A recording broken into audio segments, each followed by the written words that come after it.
ওয়াক্ত নামাজ আদায় করেছেন, কিন্তু কবুল হয়েছে কি হয় নাই গ্যারান্টি আপনি দিতে পারলেন না। আমার আল্লাহ পাক রব্বুল আলামিন ইচ্ছা হইলে কবুল করতে পারে, ইচ্ছা না হইলে করে না। কথা কোন ঠিক না বেঠিক? কষ্টে রোজা না খায় রোজা রাখলেন, কিন্তু কবুল হইছে কি হয় নাই গ্যারান্টি আপনি দিতে পারলেন না। আমার আল্লাহ পাক রব্বুল আলামিন ইচ্ছা হইলে কবুল করে, ইচ্ছা না হইলে করে না। কথা কোন ঠিক না বেঠিক?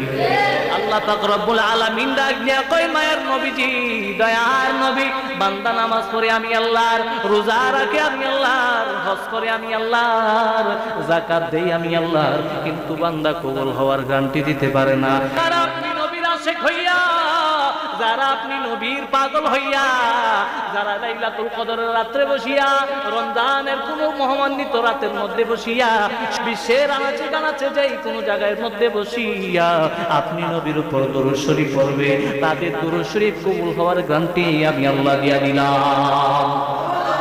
এই নবীর দরুদ শরীফ পড়লে কবুল হওয়ার গ্যারান্টি পাওয়া যায়। এই দরুদের আওয়াজ আসতে হবে না দিতে হবে। মহব্বতে পড়ার দরকার আছে কিনা? তাইলে মহব্বতে প্রাঞ্জল ভাষায় নিয়ে পড়েন। এরে আল্লাহ পাক রব্বুল আলামিন কালামে পাকের মধ্যে বলেন, শুধু আমরা উম্মত হয়ে নবীর উপর দরুদ পড়ি না, আল্লাহ ওয়া মালাইকাতাহু ইউসাল্লুনা আলান নবী। আল্লাহ পাক রব্বুল আলামিন বলেন, নিশ্চয় নিশ্চয়, ইন্নাল্লাহ, আমি আল্লাহ, ওয়া মালাইকাতাহু, এবং আমার ফেরেশতাগণ, ইউসাল্লুনা, এমন একটা হরফ যেটা বর্তমানের অর্থ দেয়, ভবিষ্যতের অর্থ দেয়। আল্লাহ ইউসাল্লুনা দ্বারা বুঝায়, ইউসাল্লুনা মুজারের সিগা, মুজারে দুইটা অর্থ দেয়, বর্তমানের অর্থ দেয়, ভবিষ্যতের অর্থ দেয়। আল্লাহ পাক রব্বুল আলামিন ডাক দিয়া কয়, আমি আল্লাহ বর্তমানে পড়তেছি, ভবিষ্যতেও পড়তে থাকিব। পাক রব্বুল আলামিন বলে, পড়তেছি, পড়িতেই থাকিব। এবারে পরবর্তী অংশে আল্লাহ পাক রব্বুল আলামিন বলেন, ইয়া আইয়ুহাল্লাযীনা আমানু, যারা ঈমানদার দাবি করতে চাও, সাল্লু আলাইহি ওয়া সাল্লিমু তাসলিমা। আল্লাহ পাক এই জায়গায় বলে নাই ইয়া আইয়ুহাল মুসলিমুন, হে মুসলমান সম্প্রদায়। আল্লাহ পাক জানে সবাই মুসলমান দাবি করবে, কিন্তু সবাই নবীকে মানবে না। কথা কোন ঠিক না বেঠিক? আল্লাহ পাক রব্বুল আলামিন বলে, ইয়া আইয়ুহাল্লাযীনা আমানু সাল্লু আলাইহি ওয়া সাল্লিমু তাসলিমা। যারা মহব্বতে দুরূদ শরীফ পড়বা, যারা মহব্বতে দুরূদ শরীফ পড়বা, তাদের জন্যই তো আমি আল্লাহর নবীর দুরূদ কায়েম করলাম। সুবহানাল্লাহ। তাইলে মহব্বতে পড়ার দরকার আছে কিনা?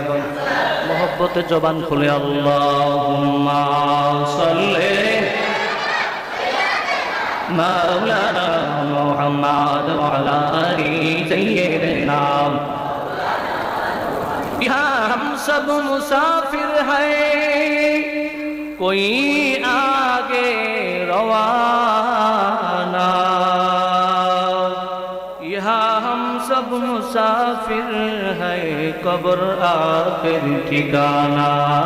अल्लाहुम्मा सल्ली मौलाना मुहम्मद व अला आलि सय्यिदिना। मोहम्मद में आकर कुफर को मिटाया, कुफर को मिटा कर सदाकत बताया। अल्लाहुम्मा